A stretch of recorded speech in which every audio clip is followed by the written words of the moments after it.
আসসালামু আলাইকুম। বরই পাড়ার জন্য চালে উঠেছি, আজকে বরই পারবো। এইটা আমাদের বরই গাছ।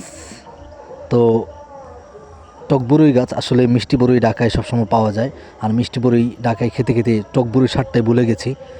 আর এখন বরুর সিজন শেষ হয়ে গেল, আমাদের কাছে কিছু বরই রয়ে গেছে। আর এটার কারণ হলো আমাদের মা, কারণ আমার মা বারবার বরই পাড়ার সময় কিছু বরই গাছে রেখে দিয়েছে, যেন আমরা ভাই বোনেরা ঢাকা থেকে বাড়ি আসার পর নিজ হাতে বরই গাছ থেকে বরই পেরে খেতে পারি। আসলে নিজেদের গাছ থেকে নিজেরা বরই পেরে খেতে পারার মজাটাই আলাদা। এই জন্য কয়েকদিন আগে রমজান মাস ছিল, রমজান মাসে খেতে পারিনি দিনের বেলা, তাই বরইগুলো রয়ে গেছে। তাই এখন যেহেতু শেষ রমজান, তাই আজকে বরই গাছে উঠলাম। উঠে যে বরইগুলো ছিল, এই বরইগুলো পাড়ার নিয়তে আজকে গাছে উঠলাম। সবগুলো বরই আজকে পেরে নিব। অল্প কিছু বরই ছিল, এগুলো আমাদের জন্য ছিল, মার ইচ্ছেই ছিল যেন আমরা বাড়িতে এসে খেতে পারি। তো আমি বরই গাছে এটা চেষ্টা করছিলাম বরই গাছটা নাড়াচাড়া করে বরইগুলো ফেলে দেওয়ার জন্য। যতটা সহজ মনে করেছিলাম ততটা সহজ নয়, কাজটা অনেক কঠিন। একসাথে গাছে, এত বড় গাছে নাড়াচাড়া করা আমার পক্ষে কঠিন হয়ে গিয়েছিল। তার উপর লঙ্গি পরা ছিলাম, সুবিধা করতে পারছিলাম না কোনোভাবেই। গাছে কাটাও ছিল অনেক, আমার মোটামুটি কষ্ট হচ্ছিল। তারপরও চেষ্টা করছিলাম যেন কিছু বরই নিচে ফেলতে পারি। তো যেগুলো নিচে পড়ছিল ওইগুলো আমার মা এবং ছোটো বোন কুড়াচ্ছিল, কুড়িয়ে উঠিয়ে নিয়েছিল। আসলে গ্রামের ভিতরে যদি বাড়ির ভিতরে কোনো ফল গাছ থাকে, এটা গ্রামের একটা রীতি যে কারো বাড়িতে যখন ফল গাছে ফল হয় সেই ফল পাড়া প্রতিবেশীদেরকে দিয়ে খাওয়া। তো বাড়িতে যখন এই বরই গাছ ছিল, এর আগেও বরই কয়েকবার পাড়া হয়েছিল, ওই পাড়ার সময় প্রতিবেশী এবং যারা ছিল তাদেরকে দিয়ে খাওয়া হয়েছে বরইগুলা। তো বরই পাড়ার সময় কিছু বাচ্চারা এসে একত্রিত হয়েছিল, তারাও বরই পাড়া দেখে, বরই পড়া দেখে দৌড়ে আসছে এবং তারাও আমাদের সাথে বরই কুড়িয়ে দেয়। আসলে বরই কুড়া তো একটা আনন্দ মজা। আমরা ছোটোবেলায় আম কুড়িয়েছি, সেটার ভিতরে একটা মজা ছিল। আজকে তারা বরই কুড়াচ্ছে। এই যে ইনি হচ্ছে আমাদের পরিবারের সবচেয়ে ছোট সদস্য, সে পাশে বসে খেলছিল আর দূরে বসে দেখছিল সবাই কিভাবে আনন্দের সাথে বরই কুড়োচ্ছে আর কি।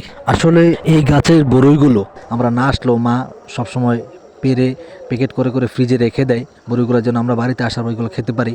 তো এবার বরইর সিজন যেহেতু কাছাকাছি ছিল, তাই মা গাছে কিছু বরই রেখে দিয়েছিল। রেখে দেওয়ার কারণ আমরা ভাই বোনেরা সবসময় ঢাকায় থাকি, দেশে আসতে পারি না, খেতে পারি না। আর এগুলোর জন্য আমরা বাড়িতে এসে আনন্দের সাথে খেতে পারি নিজ হাতে পেরে। আর আলহামদুলিল্লাহ এটাই এখন খেতে পারছি। তো যেই বরইগুলো নিচে পড়ে গিয়েছিল সেগুলো তো মার ছোটো বোন কুড়িয়ে নিয়েছে। তো গাছে কিছু বরই ছিল যেগুলো পড়েনি, এগুলো আমি হাতের নাগালে যেগুলো পেয়েছি সেগুলো একটা ঝুড়িতে জমা করার চেষ্টা করছিলাম এবং ফাঁকে ফাঁকে আমি কিছু বরই খাচ্ছিলাম। আসলে এটা অনেক আনন্দের বিষয়, যখন যাদের গ্রামের বাড়িতে ফলের গাছ আছে আর আমরা যখন দীর্ঘদিন পর গ্রামের বাড়িতে যাই আর সেই গাছের ফল যখন নিজেরা নিজের হাত দিয়ে পেরে ফলগুলো খাই, এটার আলাদা একটা আনন্দ থাকে, আলাদা একটা ভিন্ন রকম স্বাদ থাকে। মায়েদের ভালোবাসাটাই এমন, সন্তানের জন্য নিজে না খেয়ে রেখে দিবে। তো আমাদের মা আমাদের জন্য এই বরইগুলো গাছে রেখে দিয়েছে, যদিও বরুর সিজন শেষ, তারপরে শুধু আমাদের জন্য আমাদের গাছে বরইগুলো রেখে দিয়েছে। আমাদের গাছটা যেহেতু চালের সাথে, ঘরের চালের সাথে, তো গাছের চালে দাঁড়িয়ে অনেকগুলো বরই পারা যায়। তো আমি বরইগুলো পারছিলাম আর ফাঁকে ফাঁকে খাচ্ছিলাম। যেগুলো হাতের নাগালে পেয়েছি সেগুলো তো আমি পেরেছি। পর্দা দেখি উপরে কিছু বরই আছে, সেগুলো আমি হাত দিয়ে লাগাল পাই না। তখন আমি একটা লাঠি নেই, লাঠি নিয়ে বরইগুলো খুঁচিয়ে বাড়ি দিয়ে বরইগুলো নিচে ফেলি। কিছু চালে পড়ে, কিছু রাস্তায় পড়ে। তো যেগুলো নিচে পড়ে, চালের উপর পড়ে, সেগুলো আমি চাল থেকে কুড়িয়ে নেই ঝুড়িতে। আর যেগুলো রাস্তায় পড়ে এগুলো অন্যরা, আমার ছোটো বোন, মা, আরও নিচে কয়েকজন ছিল, তারা রাস্তা থেকে সেই বড়িগুলো কুড়িয়ে নেয়। তো বড়িগুলো কুড়ানো শেষ পর্যায়ে প্রায়, তো আমি বড়িগুলো একত্রিত করে এখানে নিয়ে আসি। এখানে ছোট্ট একটা বড়ি আমার হাতে, বড়িটা অনেক সুন্দর লাগছিল, তাই আমি ভিডিওতে দেখাই। পাকা, মোটামুটি পাকা ছিল। আর এই হলো বড়ি। তখন আমি ছাদে দাঁড়িয়ে হাতের বড়ইগুলো থেকে কিছু বড়ই বাছাই করে খাই।